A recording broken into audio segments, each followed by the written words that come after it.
Shalom warga kerajaan, senang sekali hari ini kita kembali lagi di dalam program Kingdom Insight His Gift for You. Masih dalam seri budaya kerajaan, lewat perbincangan Kingdom Insight ini kita akan mengupas hal-hal yang sederhana, kebiasaan-kebiasaan sederhana, tapi tentunya bukan kebiasaan-kebiasaan yang buruk ya, kebiasaan-kebiasaan dari dunia, tapi kebiasaan-kebiasaan yang kita sebagai warga kerajaan perlu kita lakukan, sehingga ketika kita melakukan dan menyatakannya, maka hidup kita bisa menjadi berkat bagi orang lain. Nah, tanpa panjang lebar, kita akan sambut bersama hari ini Goden. Welcome Goden. Shalom, haleluya, puji Tuhan. Senang sekali hari ini kita bisa kembali lagi dan bertemu lagi. Dan pasti ada pembicaraan yang menggairahkan. Ya, karena selalu ada His gift for you. For kingdom people ya, untuk warga kerajaan. Selalu ada yang baru bagi Puji kita Tuhan. semuanya. Ya. Nah, kemudian hari ini kita akan memperbincangkan topik yang menarik, yang selama ini mungkin sering kita bertanya-tanya begitu ya. Ya. Yaitu apa? Teman-teman kita sering kali bertanya, kita ini kan sudah hidup di perjanjian baru ya. Lalu kemudian kita masih sering mendengar ya, ada yang namanya adalah Taurat. Nah, pagi hari ini Taurat bukan tawuran ya. Atau hari ini ya, kita akan berbincang bersama-sama ya, apakah Taurat itu masih berlaku? Ya. Karena dalam kitab Efesus ya. Efesus pasal yang ke berapa itu? Pasal 2 ayat 15 ya. Pasal 2 ayat 15 itu ada ayat yang dalam tanda kutip mungkin kadang-kadang kedengarannya seperti agak memprovokasi orang percaya, memprovokasi dalam tanda kutip tentang Taurat ini ya. Barangkali saya baca aja Goden ya, silakan dibacakan. Supaya kita semua bisa jelas ya. Efesus 2 ayat yang ke-15. Sebab dengan matinya, Kristus maksudnya sebagai manusia, maka Kristus telah membatalkan hukum Taurat dengan segala perintah dan ketentuannya, untuk menciptakan keduanya menjadi satu, manusia baru di dalam dirinya. Dan dengan itu, ia mengadakan damai sejahtera. Jadi pertanyaannya, apakah ketika Kristus menebus kita sebagai manusia, apakah seluruh hukum Taurat itu sudah dibatalkan, Goden? Nah, ada satu kata kunci yang penting untuk diperhatikan di situ, yaitu dikatakan membatalkan hukum Taurat dengan segala perintah dan ketentuannya. Ketentuan apakah itu? Nah, kita mesti lihat kalau kita ngomong Taurat, kita harus lihat kan dari kacamata Perjanjian Lama. Kacamata kepada siapa Taurat itu diberikan dan untuk apa Taurat itu diberikan. Ya, jadi saya percaya ketika misalkan Tuhan memilih Israel sebagai umatnya, maka kan dia ingin sebetulnya Tuhan kan selalu mulai dengan orang ya, dengan manusia ya, yaitu dia sebenarnya ingin menyatakan dirinya lewat umat itu, ya kan. Nah, lalu kemudian kita tahu bagaimana kalau kita lihat dari sejarah Alkitab ya, umat ini sejak dipilih bagaimana kemudian mereka ini punya satu ciri, perilaku, respon yang kita tahu itu sulit ya. Kan Alkitab pakai istilah tegar tengkuk dan keras kepala. Nah, jadi saya percaya Tuhan itu selalu baik. Saya percaya. Ya, jadi kalaupun ada hari ini warga kerajaan atau siapapun saudara yang mendengarkan ini kemudian hidup saudara kurang baik, percayalah Tuhan itu baik. Amin. Ya, ketika kita ada di dalam kehendaknya, at the end kebaikannya pasti dinyatakan. Ya. Nah, tetapi kemudian kita tahu bagaimana umat ini menjadi sebuah umat yang malah nuntutnya itu nuntut kasih tahu aja gitu kita mesti kayak apa. Nanti kita lakukan. Dan momen itulah kemudian ya di kaki Gunung Sinai kan Musa disuruh naik, lalu kemudian Tuhan memberikan Taurat. Tapi Taurat saya tetap percaya dalam kerangka kebaikan Tuhan itu untuk menjaga kehidupan mereka. Ya, hanya pada akhirnya apa? Terciptalah sebuah budaya. Gampangannya begini, kalau kamu lakukan ini, ya kamu terberkati. Kalau kamu nggak lakukan ini, ya yang terjadi adalah yang sebaliknya. Ya, itu pola pikirnya Taurat. Dan unfortunately, bahasa Inggrisnya sayang sekali ya, itu mereka selalu gagal. Iya. Ya, kita tahu bahwa kemudian ya isinya perjanjian lama itu menurut saya itu adalah kebaikan Tuhan dan kegagalan Israel Untuk melakukan hukum untuk Taurat. melakukan hukum Taurat itu. Ya, jadi kalau kita berpegang atau kalau kita hanya melihat pada hal itu, kita pun juga akan mengulangi kesalahan Iya, yang sama. Iya. Ya, itu sebabnya kenapa kita perlu Kristus dalam kehidupan kita. Iya. Itu sebabnya kenapa kita menyebut dia juru selamat. Ya, Iya. juru selamat itu adalah satu pribadi yang kita andalkan untuk kita ini bisa terselamatkan, Iya. tertolong, terjaga. Ya, jadi apa yang dimaksud oleh ayat ini saya percaya adalah bahwa keselamatan kita atau perkenanan Tuhan dalam kehidupan kita bukan lagi karena kita melakukan Taurat, Iya. tapi karena iman kita di dalam Kristus Kristus, yang ya. menggenapi. Iya. Karena hanya Kristus yang secara sepenuhnya 100%. Iya. Sebab Taurat itu kalau nggak 100% nggak masuk hitungan. Iya. Ya kan? Nggak kayak sistem ujian yang SKS begitu. Iya. Sekian kredit lulus, kalau mata kuliah Betul. ini aja kamu Iya. nggak lulus. Iya. Itu nggak sistem begitu. 10 pelajaran kalau 10 yang nggak lulus ya nggak Nggak lulus lulus. semua. Nah, semester itu gitu.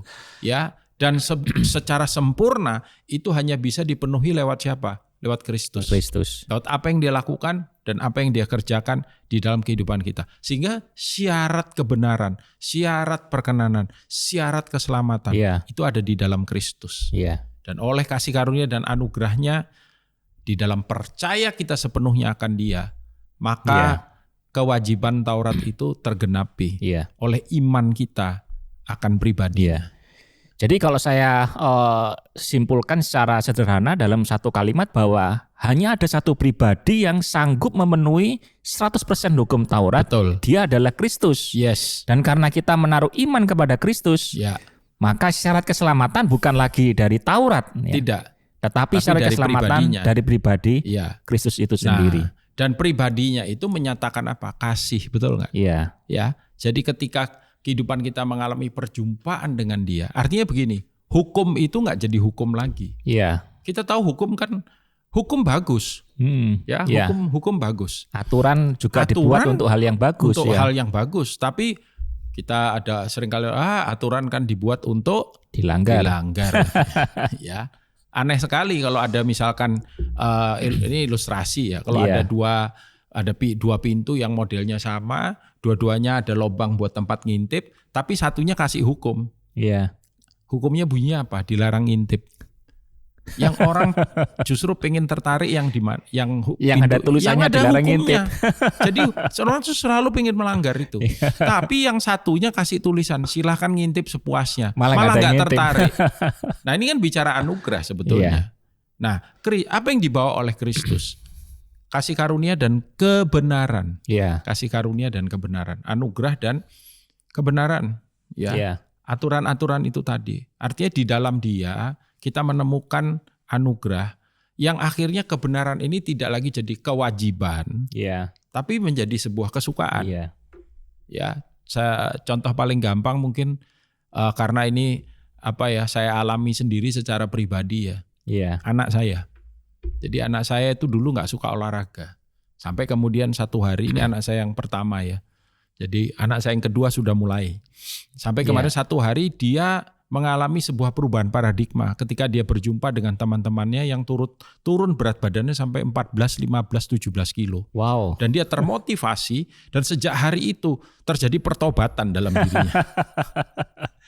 Jadi sampai hari ini dia sudah turun 14 kilo. Setiap hari dia lari itu minimal 5 kilo. Dan lari 5 kilometer itu nggak stop loh, itu terus.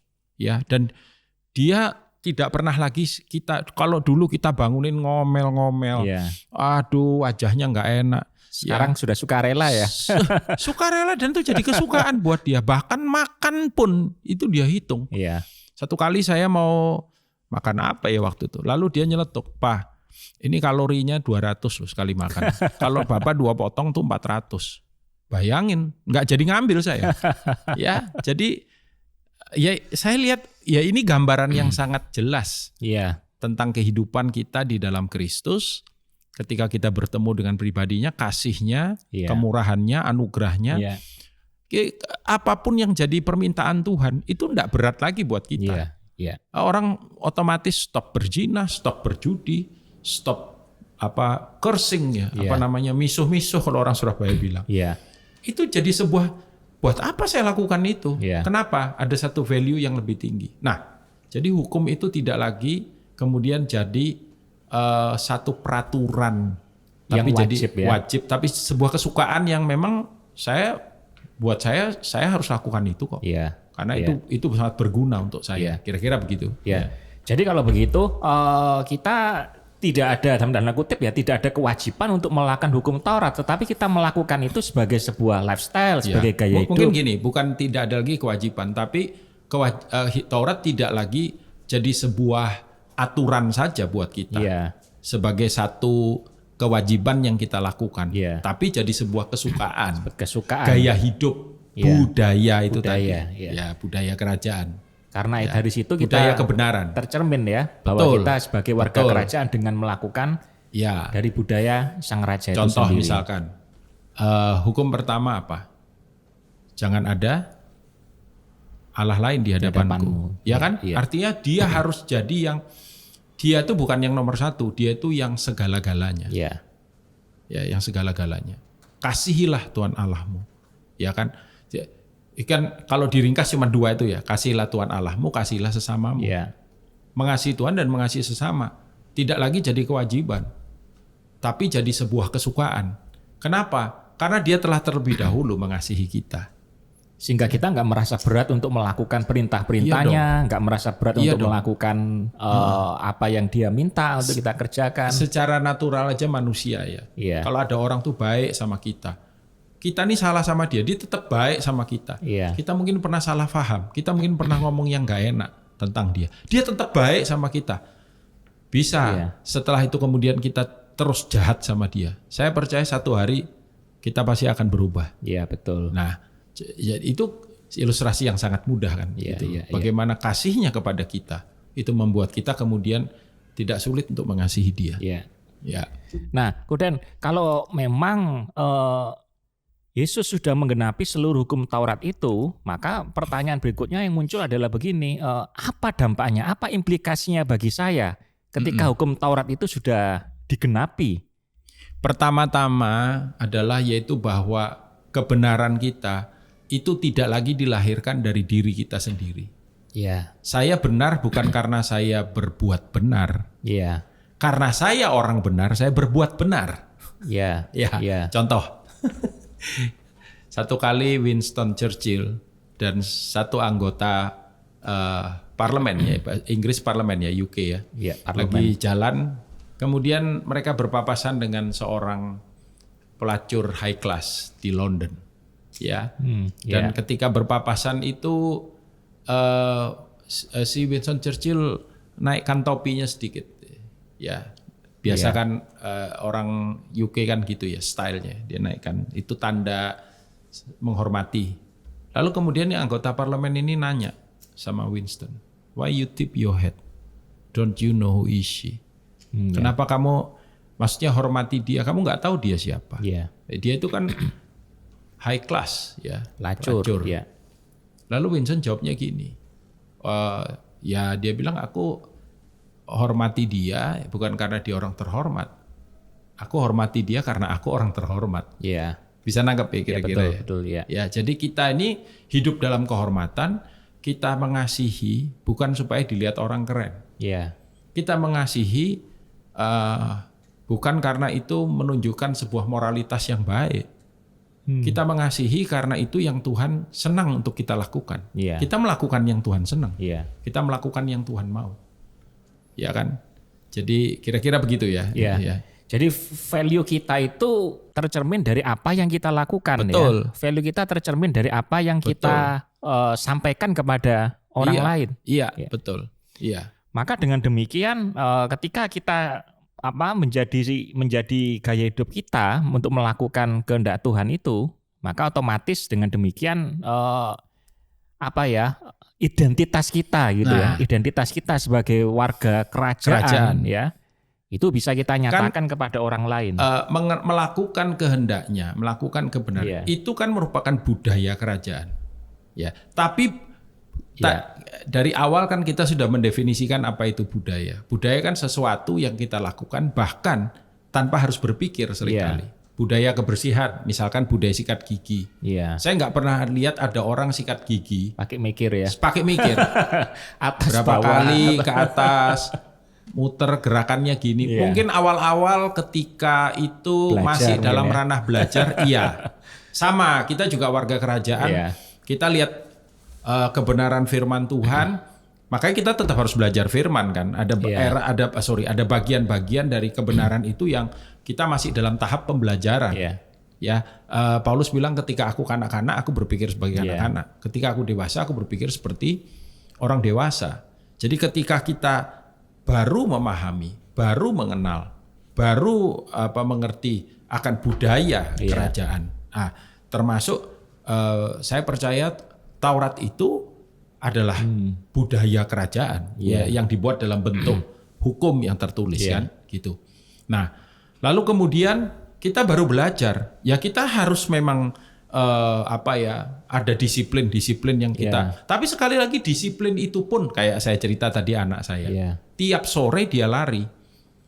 Kadang-kadang dia capek, kadang-kadang tubuhnya itu berkata tidak Iya. ketika dia harus berolahraga. Seperti saya juga ketika dulu memulai habit untuk berolahraga. Saya harus menyeret Iya, memaksa tubuh saya untuk kemudian bangun, cuci muka, lalu kemudian bersih-bersih, lalu kemudian jalan. Iya. Ya, tapi ketika kemudian itu sudah jadi habit, even saya nggak pernah pakai alarm. Iya. Ya, jamnya bangun ya saya bangun gitu. Sekalipun tidurnya malam, tetap jam itu saya kebangun. Otomatis jam kebangun. tubuhnya. Iya betul. Jadi kan itu udah jadi budaya, maksudnya itu jadi habit yang menetap di dalam diri kita. Iya. Kalau itu dimasukkan dalam konteks kebenaran, Iya. di dalam Kristus, itu semuanya kan terjadinya karena Kristus aja. Iya. Karena kasih karunia-Nya, karena anugerahnya. Karena dia menggenapi semuanya itu. Iya. Ya di atas kayu salib ya. Makanya dia berkata sudah selesai. Iya. Ya kan, tinggal kita menaruh iman kita dan melakukan dan mengerjakannya. Gitu. Kemudian ada yang saya lihat justru malah berpikir sebaliknya begitu ya. Berpikir sebaliknya maksud saya begini. Nah, karena saya sekarang tidak lagi hidup di bawah hukum Taurat, saya tidak lagi hidup di bawah peraturan-peraturan. Kalau gitu saya bebas dong. Saya bisa semau saya bisa apa saja yang saya mau itu bisa saya lakukan, kan saya sudah nggak di bawah hukum Taurat. Menurut saya orang yang demikian belum punya pertobatan sejati. Iya. Dia belum betul-betul menjadikan Yesus sebagai Tuhan dan Juru Selamat, dan dia betul-betul belum mengalami kasih karunia yang sesungguhnya. Iya. Karena kasih karunia yang sesungguhnya itu pasti akan merubah kehidupan kita. Pasti akan merubah. Dari sesuatu yang kita tadinya benci, itu kita bisa cinta. Iya. Itu hanya bisa terjadi kalau kemudian terjadi sebuah perubahan yang radikal ya, perubahan paradigma itu ya. Ya kan metanoia, kata bertobatlah itu kan metanoia kan perubahan paradigma. Gitu. Kalau paradigmanya sudah berubah, hidupnya pasti berubah. Ya kita banyak menyaksikan ilustrasi yang cerita yang seperti itu. Kita nggak punya waktu banyak untuk cerita, tapi kita tahu itu ada di dunia nyata kan. Itu kita alami. Itu saya alami, Pak Roy juga alami, dan banyak orang alami gitu. Iya. Berarti kalau begitu kesimpulannya bahwa ketika hukum Taurat sudah digenapi, maka bukan berarti kita ini bebas untuk berbuat dosa. Tidak. Ya, tidak ya, sama sekali Justru tidak. kita jadi waktu saya baru bertobat, sebelum saya bertobat saya sudah Kristen. Iya. Kristen sekaligus ten Kris. Ten Kris itu boten Kristen ya. Kristen. Ya, KTP, Kristen tanpa pertobatan. Ke gereja. Iya. Tapi ya bisa dihitung jari setahun gitu loh. Lalu tahu Alkitab? Ya tahulah sekalipun nggak kayak sekarang gitu. Tapi kemudian setelah saya bertobat, dulu kalau ke gereja saya mesti dipaksa. Iya. Ya kan? Sekarang kesukaan. Gitu. Ya, sampai waktu awal bertobat itu teman-teman saya bilang, "Omahmu di gereja tah?" Gitu. Karena tiap kali mereka datang cari saya, "Daniel mana?" Pembantu saya bilang, "Oh, ada di gereja." Wes jadi pendeta tah gitu. Ya itu jadi sebuah itulah bedanya gitu. Iya. Ya, yang mengalami ini bisa merasakan. Iya. Jadi dengan kita ini bebas dari hukum Taurat, artinya hukum Taurat Dosa sudah tidak lagi kalau dulu jadi kesukaan. Iya. Sekarang kita nggak mau ngapain gitu. Iya. Ya, kita melakukan itu gitu. Justru kesukaan kita ini adalah kita melakukan apa yang menjadi Kehendak Tuhan. Betul. Itulah makna daripada penggenapan hukum Taurat ketika kita hidup di dalam kebenaran. Nah, kemudian bisa nggak kita berdoa untuk kita semuanya supaya Roh Kudus memberi kita kemampuan untuk hidup di dalam memang kebenaran. Hanya Dia yang menginsyafkan kita ya. Amin. Bring conviction in us. Oke, Bapak terima kasih sekali lagi untuk Kristus Raja dan Tuhan kami yang datang dan mati bagi kami, bangkit bagi kami, dan yang akan datang untuk yang kedua kalinya. Amin. Kami percaya. Dan juga untuk Roh-Mu yang kudus. Oleh karena apa yang Kristus lakukan, Bapa dalam nama Yesus, hamba-Mu berdoa, kami berdoa di sini, minta supaya kiranya Roh Kudus tuntun, pimpin, sertai bawa kami dalam understanding, memahami, mengerti akan setiap kebenaran yang Tuhan rindu mau untuk ada dalam kehidupan kami. Bukan kuat, bukan gagah kami, tapi Roh-Mu dan kasih karunia yang menyertai. Rubah cara berpikir kami, rubah pola pikir kami, rubah paradigma kami, rubah hati kami, mencintai akan kebenaran-Mu dan membenci dosa. Dalam nama Tuhan Yesus sempurnakan doa sederhana ini. Amin. Amin. Thank you Gorden untuk waktunya. Sama-sama, bisa berbincang hari ini yang sudah memberi inspirasi kepada kita semuanya untuk kita selalu hidup di dalam kebenaran.